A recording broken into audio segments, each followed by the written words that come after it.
for today. The topic is European dictators and the Second World War. And Alana has already identified several of the European dictators during the Second World War that she would like to talk about. And so, Alana, let's get right into this whole issue of European dictators by talking about some of the three dictators that you've already mentioned, and give us some information in reference to that, and then we'll build up on the information. And by the time we get into the third segment, we'll have quite a bit of information in reference to them. Go on, give us that kind of information. Adolf Hitler. What do you think of when you hear Adolf Hitler? Well, I think of the Holocaust. I think of the World War II. I think of just a number of things. I think of brutality. But what do you think of, and why don't you talk about Adolf Hitler?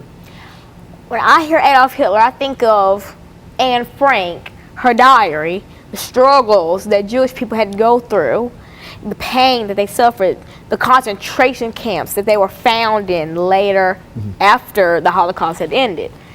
And now, Adolf Hitler, when you have to expand on this basically, you can't just say, oh yeah, he made the Holocaust, blah, blah, blah, blah. It was so much more than that, so much more than that. I mean, he killed many people. He took lives that didn't belong to him. And I mean, and he just took lives and took lives. If you did something, if you did the slightest thing that he did not like, you were gone. And so that's what I think of when I hear Adolf Hitler. Now let's expand more on who Adolf Hitler was and why he is such an important part of this show today. Adolf Hitler was the Chancellor of Germany. He was born in Austria and died in Germany when he was assassinated. Now, he was an aggressive person growing up. He always was, and he grew up to be. He was the leader of the Nazi Party. What do you think of when you hear Nazis, the word Nazi? I think of Adolf Hitler again, and the leader of the party. Go on and speak to it. Now, Nazis were a group of people who basically thought that they were better than everybody else. Like, if I happened to walk down the street and I walked across a Nazi, I would get sneered at. I would probably get pushed or teased or laughed at because of the color of my skin, because I was African American. But luckily, I've never crossed over a Nazi. And now the Nazi Party is still, I don't really want to say alive, but still, they're not they're active, but they don't cause riots or anything, I believe.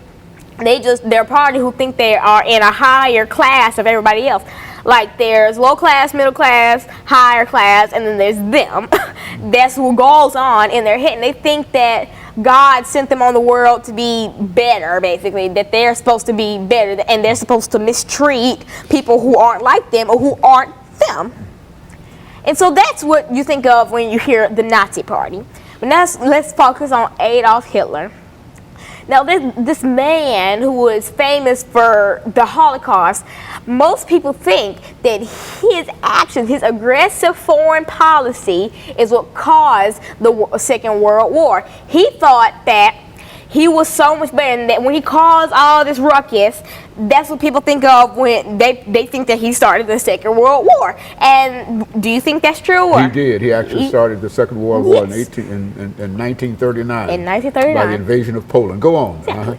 And so he liked to see this. He liked to see him having power over something or somebody. I mean, because if he didn't have power, then he would be mad, and then he would assign somebody to be killed for his own personal pleasure. But I just can't see how someone would enjoy seeing millions and millions and millions of innocent people. I mean, these people weren't criminals. These people never did anything to you. They were innocent people that got killed for what they believe in, what they look like, their orientation, what they were. If they weren't Adolf Hitler, if they weren't part of the Hitler family, then they were apparently nothing to you. Why don't you give us some examples of some of the killing and some of the tragedies that Hitler caused the Jewish people? Anne Frank, for example, or something. Yes, the most famous death that happened in the Holocaust was Miss Anne Frank. She had a diary, and she kept all of her experiences about the Holocaust in that diary. And when she had passed away, her father found the diary, and he planned to be able to, and he made sure that that book was published and that everybody got to see how horrible the Holocaust was. And that's what he did. It's been published in almost all languages. It's so many languages like German or English. And so, yeah. And so that's how important Anne Frank was to the Holocaust, and and she's basically the most, she's what people think of when you hear Holocaust. You think, you immediately think of the Diary of Anne Frank. You just right on the spot. And she was so much more than that. She wasn't just an author. I mean, she didn't even plan to be an author. She was just a regular girl who kept a diary. Very good. And so in a real sense, you've identified Adolf Hitler as perhaps one of these dictators, and I think you've indicated that a dictator is a person that controls the government, the political government, the ruler of everything, and et cetera. And now, what do you think over the last 2 minutes that we have during this segment?